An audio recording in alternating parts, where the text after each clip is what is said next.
Il-Prim Ministru Roberta Bela qal li fil-laqgħa tal-mexxejja Ewropej ħareġ ċar li qed tiżdied il-pressjoni tal-immigrazzjoni f'kull pajjiż. F'kumment ma' TVM News fi tmiem il-laqgħa fi Brussell, Dr. Bela qal li l-immigrazzjoni kienet fuq l-aġenda mhux biss tal-Kunsill iżda wkoll fl oħra bejn numru ta' mexxejja. Irrimarka li ħafna mill-pressjoni ġejja minn dajjes li jitilqu mill-Libja, żied li din ir-realtà li Malta ħabtet wiċċa magħha fl-aħħar snin issa ġiet sfida diretta għal ħafna pajjiżi membri Ewropej.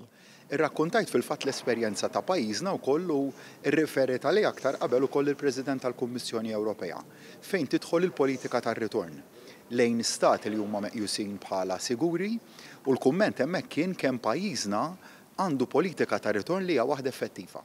Semma li sa ftit jimilu l-Gvern Ġermaniż kien għadu jiffinanzja dajjes taqdiet mhux governattivi li jbaħru fir-rotta tan-nofsinhar tal-Mediterran.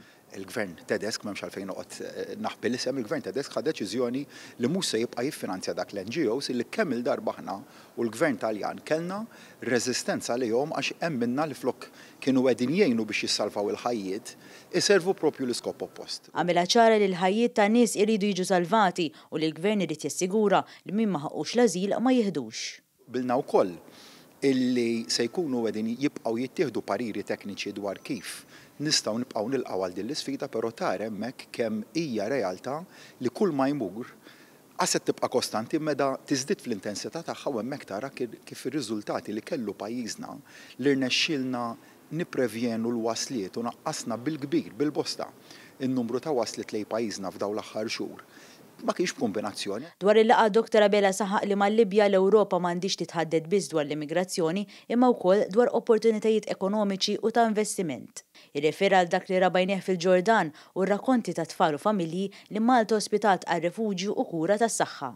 Saħaq li l-waqfin permanenti mill-ġdid ma jistax jittawwal. Provi fejn fl-2025 li aħna għandna tfal illi ftit eluf ta' mil il-bot minnet imutu bil-aċċ u bil-ġuħ għax m'għandhomx aċċess għal faċiltajiet sanitarji qegħdin jomordu, m'għandhomx aċċess għal mediċini, m'għandhomx aċċess għal dak li aħna neħduh bħala dak li huwa ovvju. Dwar il-gwerra fil-Lvant Nofsani sostna li l-komunità internazzjonali ma tistax tibqa' sikta dwar it-traġedja umanitarja f'Gaza.